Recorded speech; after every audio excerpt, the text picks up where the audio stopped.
Everywhere I look, I see only divinity.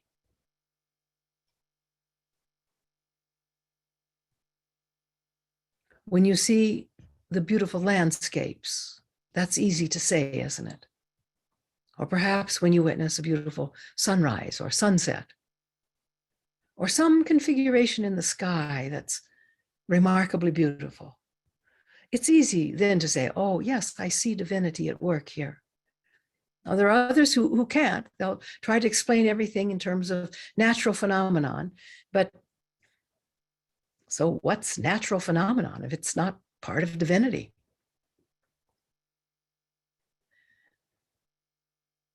But what are you looking for? I think that is such an important question for everyone to ask themselves right now, when so much of the world is stuck on seeing the ugliness, and it's here. When so much of the world is stuck on blaming, on fear, getting caught or wrapped up in fear. Some people teach their children to fear, don't they? Some people go to school and their teachers teach them to fear. Now, not all teachers, clearly, and not all parents, clearly. It's usually done, well, sometimes it is done from an intentional space, but many times it's done from an unconscious space. So what that says is we have to wake up. Each person has to see a vaster reality, to hold a vaster reality, to know a vaster reality. And you cannot prove it by what goes on in your life. Many people judge the divine by what's going on in their own life.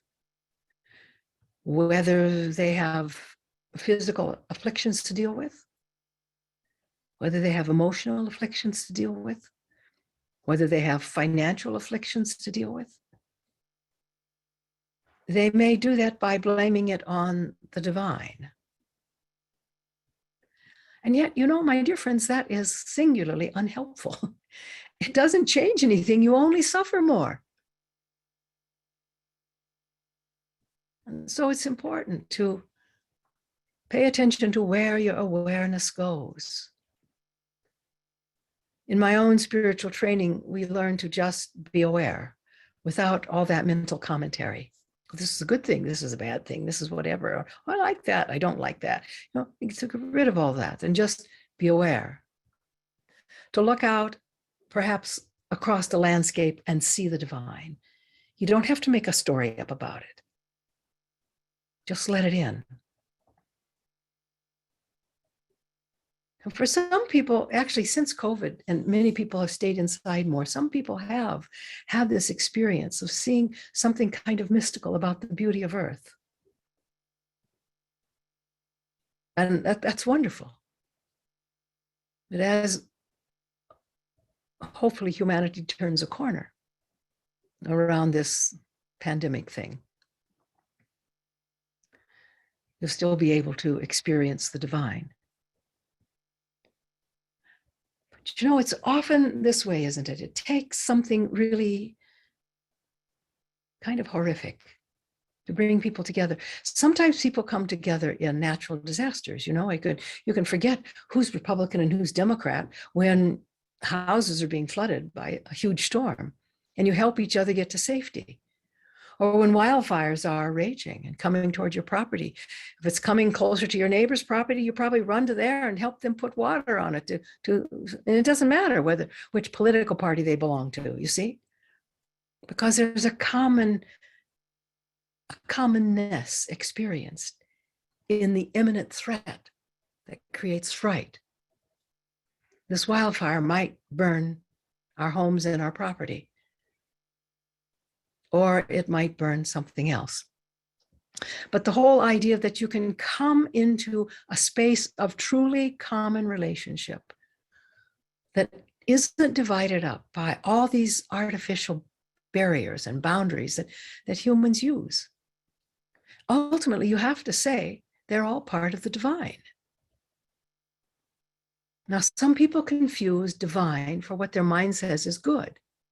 or is goodness. The divine is full of goodness, of course. And yet, if something happens that I don't deem good, I either get angry at the divine because he or she caused it, without maybe looking at my part in it, or I say this is outside the scope of the divine, which of course is impossible.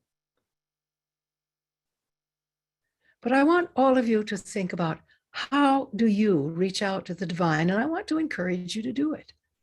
For some, when they began chanting mantras, and the one we're using now, of course, is to Hanumanji. But basically, that there's something about the rhythm and the flow of the voice that shifts or alters consciousness. For others, it's just a chore. They just sit there with their beads counting, till they get through this one mala's worth of recitations. And I can tell you, if that's true for a person, then he or she's probably not going to do a lot of mantras and never maybe find that place where the energy of the mantra changes, the energy of consciousness. We talked a little bit about space, and this is crucial. When you do a mantra, you are filling the space around you with the energy of that mantra. And this is true whether you actually feel it's shifting or not. Unless, of course, there's two energies going on. There's the energy of the mantra that one's chanting, and there's the energy of resistance that one feels to doing the practice. But this is true with any spiritual practice. If you're just going to sit and meditate on, let's say, infinite love, if there's a part that's resisting doing it, you may end up filling the space around you more with resistance than with infinite love. And so how do you know the difference? It's where the mind goes. What is it aware of in any given moment? And when you can bring it to a place where it's just aware of everything with no commentary about anything, this is the still mind. When you can just be aware of the world around you or other people, but not let that mind get into what's wrong with everything, because it brings dukkha, discontentment, dissatisfaction. And sometimes if it's bad, the anxiety is high enough, it is the dukkha of dukkha. It becomes extreme suffering. All dukkha of dukkha is not extreme, but some is. If you're in a car accident and your leg is severed, by a piece of crushed metal of the car, that's pretty abject suffering. It's immediate, it is the dukkha of dukkha. But where one goes with that can be remarkably different person to person. Some people see it as a calling to help others who have had similar situations happen in their lives or similar circumstances. Others see it as a reason to pout and feel special and perhaps feel that God doesn't love them or something like that, some version, a variation on that theme. So the reaction to it is really what reveals who the person is, you see. So how might you reach out to the divine? If the mantra works, use it. If silence works, use it. If nature works, use it.